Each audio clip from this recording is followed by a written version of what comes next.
Start this all again. Okay, we are live. Hi, I'm David Schrader, and welcome to Photo Modesto's online gallery. Okay, every year we put on an exhibit around town at different sites, but this year, because of COVID-19, most of those sites are closed. Rather than give up on the event, we decided to go online. And to add to the enjoyment of this online gallery, we decided to ask some of the artists, photographers to join us in discussing their work. So anyway, today's guest is Dan Souza. He's recently put together a coffee table book about his ongoing interest in historical churches. So welcome, Dan. This wasn't quite the way we just thought we would start this show, but here you are. So let's start again. So I forgot. Hi, I forgot to push the "Let's Go Live" button. Okay. So we are live now. So to repeat yourself, tell us a little bit something about yourself. Okay. I grew up here in the Central Valley. In fact, I lived all my life in the Dan Souza County, except when I went away to graduate school. I worked in the county. I'm a clinical social worker by training. I, as you well know, worked at Dan Souza County Behavioral Health Services for over 30 years. And when I retired 15 years ago, I was the county's behavioral health director. And I still live in the southeastern part of Stanislaus County. Yeah. So, when did you pick up a camera? When I was a teenager, when I got my driver's license, me and many of my friends, we spent a lot of time tooling around the mother lode in the Sierras. And during that time, I usually took a camera with me, probably I'm not sure it was a Brownie, but it was a Brownie type camera. And I got interested in taking pictures. As I mentioned before, I have pictures of the LaGrange dredge taken before it was dismantled. I have pictures of the little town of Jacksonville, which is a historic gold rush town that was inundated later by Don Pedro Dam. So that was my first foray into photography. Then later, when I was in my 30s, I got a SLR, took the class at MJC that everybody took about slide photography, color slide photography. And for the next 30 some years, I took color transparency slide pictures. I mostly focused, as you've mentioned in the past, wildflowers, wildlife, and landscape locations in the wherever I was, wherever I could find that. So that was my focus. Sure. I used to enter the old MJC, what's their Natural History Museum photo contest every year. So that was kind of fun. Yeah. Great Valley Museum or something Great like Valley that. Museum. In fact, I won Best of Show one year. Ah, congratulations. So where did the interest in churches come from? Well, I've always been interested in historical things. I read a lot of history. My major in undergraduate was history, so I have a lot of interest in historical things. So whenever I travel and I see old buildings, they're very intriguing to me. I like to know the story behind them, and I like the architecture. So in the wintertime, when it's foggy or just bad weather, there's not much to take pictures of in terms of wildflowers or wildlife or traveling to scenic locations. I started taking pictures of buildings, and it kind of evolved into a focus on churches because they're always there. Wildflowers come and go, but the old churches in these communities usually are there. My definition of historic churches is 100 years old. So, At first, I just came across them and took pictures. Later, as I kind of made it a project, I started to research them, trying to find where they are, locate them, and plan my trips. And at the same time, I usually ended up collecting a lot of, not a lot, but some history about each of those, the church buildings or the people who started them or the communities in which they're in. Right. Well, I've seen your book, which is several hundred pages long, or a couple hundred pages long, and lots of churches. Now, we can't go through them all today, but why don't we take a look at some of them, and you can kind of give us the story behind them. Okay? Sure. So let's see what we got here. Well, there's our introduction. Let's see. There you are. And there's your first church. Yeah, this probably is one of the most beautiful churches I photographed. It's in Menlo Park. It's in a somewhat affluent area. It's called Church of the Nativity. It's a Catholic church built in 1872. It was moved twice, believe it or not, to its current location. It was moved twice? Moved twice. Wow, that steeple. It moved on rollers, I read. Okay. It's probably the classic Carpenter Gothic architecture. Carpenter Gothic is an architectural style of kind of Gothic revival done in wood. Built. These are churches usually built by house carpenters with wood, but you see the Gothic features: the tall steeples, the steep gables, the arched windows, arched doors, and a lot of wood. This one doesn't have so much, but a lot of wood impediments and fretwork and other things. You know, back in the Middle Ages, this was done in stone and masonry, but in the United States, especially here in Northern California, they were done in wood. Right, that's what I was going to say. It reminds me of a lot of churches I'd seen in Europe, but in stone. In stone, exactly. Yeah. So this is a little church in Cotati, in Sonoma County. It's called Church of the Oaks. It has some Gothic revival features, though. It isn't a real Gothic revival church. You can see that it has the arch windows, the arch over the doors, and the arch in the belfry. It has a steeple, but not a really tall steeple. This is a cute church. I chose, maybe I shouldn't have for this show, though, mostly what I would call really nice looking churches. When I do photographs of these churches, I try to treat them as a portrait. I try to portray them in their best light. But I have a lot of pictures of derelict churches, not so pretty churches. Okay. But these are some of the more attractive ones. Cute churches. Okay. This is one of my favorites. It's in Kenwood, which is in the Sonoma Valley, just off the highway there in the Valley of the Moon. It's also a Gothic revival. It was also moved here from another spot in Kenwood.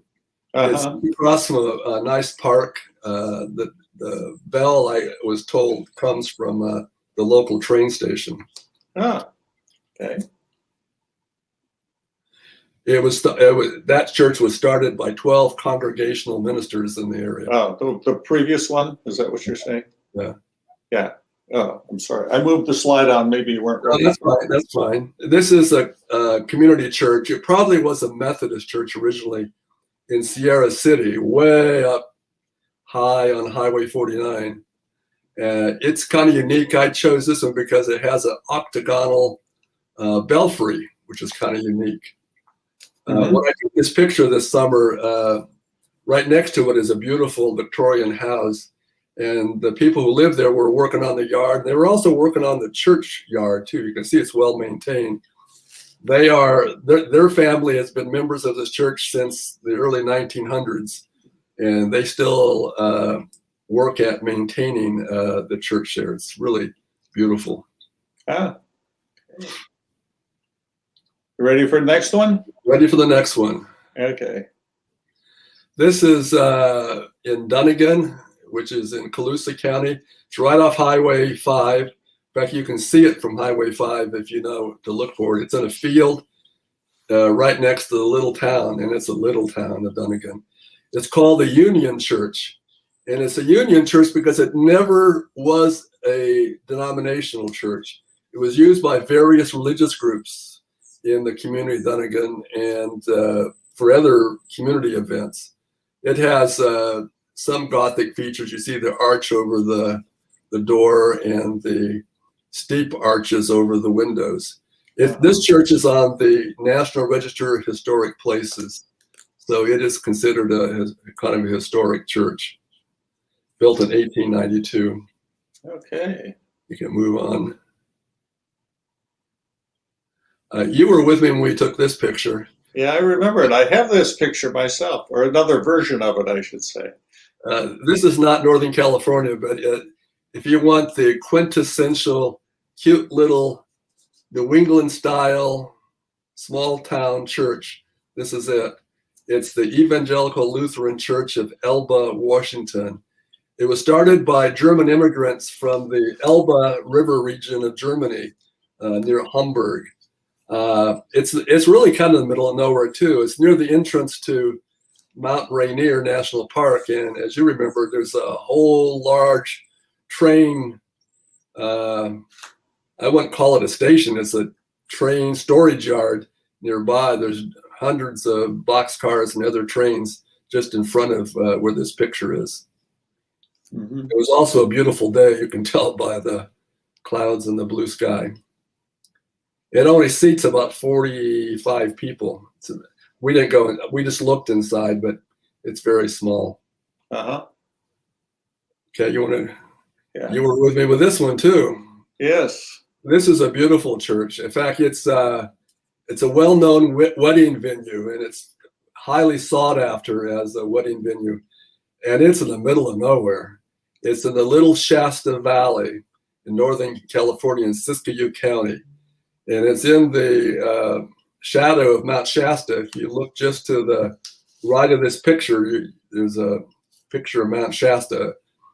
I mean, there's Mount Shasta. It's there's no town here. There's a school down the road and a cemetery a little farther down the road. But this was subscribed to and built by the ranchers who lived in this valley, and it's still maintained by the ranching families who live in this area. So it's gorgeous. It's clearly Gothic revival, and it's out of wood, so I guess you can call it a Carpenter Gothic church too. Uh-huh. Yes, I remember it, and I remember it was out in the middle of nowhere. Yeah, it was. Wow, wondered who came to worship there. That was my thought. Just the families that live in the area primarily. Now people come from all over to have weddings or other kinds of events there. Okay, this is, if you talk about making churches into portraits, this is it. This is the Shiloh Church in Bird's Landing, built in 1876. Bird's Landing is on Montezuma Slough, which is an offshoot of Sassoon Bay. This is just a little east of Sassoon City. It sits it's surrounded by a cemetery. And the cemetery, I'm told, holds a lot of the early pioneers of Solano County. It's well maintained. You can tell from the flowers in front. It's just a gorgeous, gorgeous little church. Very pretty. This is the one that's on the cover of your book, isn't it? Oh, yes, it is. Yes, it is. Yeah. Again, you were with me on this picture. This is in Hornitos. I've photographed this church many times, including back when I was a teenager when I had my little brownie camera. It sits in the cemetery on top of a hill in Hornitos, and most people might know Hornitos in Mariposa County as kind of a semi-ghost town, an old gold rush town. It's in a cemetery. The cemetery holds a lot of the pioneers of the area. A lot of them were Mexican miners, and the graves were hard to dig there in this soil. It's shallow. So they built the graves up with rocks and stones. And a lot of you can see in the background. Mm-hmm. So graves are kind of above, semi above ground with the rocks covering them. Yeah, I remember the cemetery very well, as you describe it. So it's a very simple church. Uh-huh. St. Catherine's Catholic Church. Okay, you can move. Okay, this is the opposite direction. This is in the Bay Area. This is practically under Highway 580, where 680 crosses it there in Dublin. It's in a little park, Dublin Historic Park. There is a new St. Raymond's Catholic Church, but this is the old one. Clearly a Gothic revival church. It's also a sought-after venue for weddings and memorials and other things because it sits in a gorgeous little park. It's amazing that you don't notice it from the freeway, but I swear it's just right practically under the elevated freeway there where 580 just crosses 680. Right. Yeah, as you said, these are all over 100 years old. So this must look pretty interesting, in a modern day town with a freeway going by to find something like this. It's interesting. It's an historic park, so around it there's other historic buildings and a green area. This is supposed to be the oldest existing Catholic church in Contra Costa and Alameda counties. The story of it is when it was built, it was, of course, way out in the country, and the priest rode a horse from Oakland to do services here. Excuse me. Yep. You can move on while I get a drink. Yeah, sure. Well, this is the opposite of the cute churches. This is a derelict church. This is an abandoned church in Fowler, California, which is in Fresno County. I don't know much about it except it's posted as being not used, and I think there's a for sale sign somewhere on it. This is typical of how I find a lot of churches. You go to a lot of these small towns in Northern California, and if you drive the main street and 2 or 3 streets over in the downtown area, that's where most of the original churches of these communities, if they're still existing, exist. So you can drive around and look for steeples, or drive around and look for these churches, and it's kind of makes fun day trips to go exploring and finding these. So there's a kind of a what's the right word? Hunting or stalking aspect to right. And as I said in the beginning of the program, it gives you a focus for your photography. It's like, yeah. And an excuse to make day trips. Yes. Photographic day trips. Again, this is kind of a different type of church. This is it's 100 years old, but barely. It's the Catholic Church in Livermore, St. Michael's. It's an example of Spanish Renaissance architecture. It's gorgeous. Certainly has a European feel to it. Mm-hmm. The blue domes on both belfries. It's a well-maintained church too. It's just gorgeous. Spanish Renaissance is a style of church that originated in Florence and Rome after the Middle Ages, trying to revive some of the architecture of the Middle Ages using more, I guess, Renaissance style and architecture. I see. By it's quite so simple. You can see a lot of Romanesque and other kinds of decorations, on the windows and the doors. I was just noticing that you have the date there of 1918, so it just made it into your 100-year-old criteria. Yeah. Yeah. If we would have done this 2 years ago, it would have been real iffy. Okay. I started this 15 years ago, and this probably wouldn't have made my list in those days. No. This is the oldest church in this show. It's Immaculate Conception Catholic Church in Downeyville. I think you were with me when I took this picture. It's on top of a hill and overlooks the little tiny gold rush town of Downeyville. It's also a gold rush church. Its architecture is kind of interesting. It has this tall kind of front narthex and steeple, and this little narrow church attached to the back. You really can't park hardly anywhere near it. You have to park down below because it kind of sits on the apex of a steep hill. It's kind of interesting. Mm-hmm. It's considered one of the quintessential gold rush churches. Whoa, here we go. I gotta back up here. Just a minute. I don't know what happened. Anyway, that seems to be the that was the last church. That was the last one. And what we have here is this is what your book looks like. So what can you tell us about your book?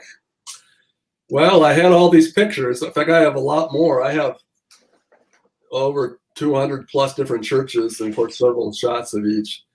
And for years, I've been wanting to make a book out of it. And I never did because I never was complete. I still have, I'd say, dozens and dozens of Northern California churches that I need to photograph that would fit this criteria and would fit in the book. But I figured at some point you got to just bite the bullet and do a book. I figured I can always revise it and update it. So this is, I guess, the first. Several updates, hopefully. Right. Or you can just do another one, Could do another one. Yeah. So that's the address down there if they go to Blurb. Yep. They can see this. And I understand that it can be previewed. You don't have to buy it. You don't have to buy it. You can preview it at Blurb. You can look at, I think, every page. You can also buy a PDF version for a lot less than the book itself. Right. And the pricing is cost. There's no profit on it. It's just whatever the cost of the printing is. Okay. And it's what, 200 and some pages long? 200. It's close to 200 pages. I think 190 some. Okay. Well, thank you for sharing this with us. Well, thank you for having me. Yeah. Well, for me, I always like to hear the story behind the picture. It's one thing to say, yeah, that's a pretty church, but to hear, what you had to do to take the picture, to hear a little bit about the history, who built it. One thing we didn't talk about, but I remember from one of our trips is you said the names of the churches are also interesting, especially Catholic churches. Yeah, it's not a truism, but it oftentimes is accurate. That you can tell what ethnic groups were prominent in a community and started the local, especially Catholic churches, or sometimes Anglican or Episcopal churches. For example, if it's St. Patrick's Catholic Church, like in Sonora or in Murphy's, you can be pretty sure that it was Irish settlers in Murphy's, probably Irish miners who started the church. If it's Our Lady of Guadalupe, it's most likely Mexican families who were prominent and started the church. Or if it's Our Lady of Fatima, it's most likely a Portuguese congregation. St. Anthony's would be either Italian or Portuguese. So you can oftentimes get a sense of who were the founding cultural or ethnic groups in the community. Any guess on St. Michael's? I don't know. St. Michael's, doesn't strike me. It's as a particularly ethnic church. Maybe Irish. In Livermore. I don't know enough about Livermore. It's a bigger community, so I don't know exactly who were the early founders of Livermore. Okay. Okay, well, I didn't mention, you asked before, was do I Photoshop any of these? And you think photographing churches might be easier than photographing flowers or wildlife or birds, but there are challenges. Lighting, you get there at the time of day where the church is all in shadows. It's a challenge, and oftentimes churches in urban areas, especially, have all kinds of telephone wires or electrical wires, and or what's worse is cars parked in front. And since I want to do a portrait, I don't want to be distracted by all these different things. So I tend to Photoshop out electrical wires and telephone poles if I need to. Sometimes, like this church, you didn't need to. There was no distractions. yeah. But so you do some Right, work with some of these churches. right. Yeah, it makes sense. As you've indicated, I've been with you on several of these day trips, and they're not always in the best place to take pictures. That's right. So, you have to work to get the setup right, and then, as you say, do some airbrushing, so to speak, photoshopping to get rid of the wires and things. So anyway, I avoid going on Sundays because there's always cars parked around the church on Sunday. yeah, So, I avoid going to these trips on, especially Sunday morning. Okay. Well, thank you, and give me a call next time you want to do a day trip. I will. Okay. Thanks, Dan. Here you go. As soon as this pandemic eases up and allows us to get in the car together. Okay. So, see you down the road. Thanks, David. Yeah. Let's end this broadcast here.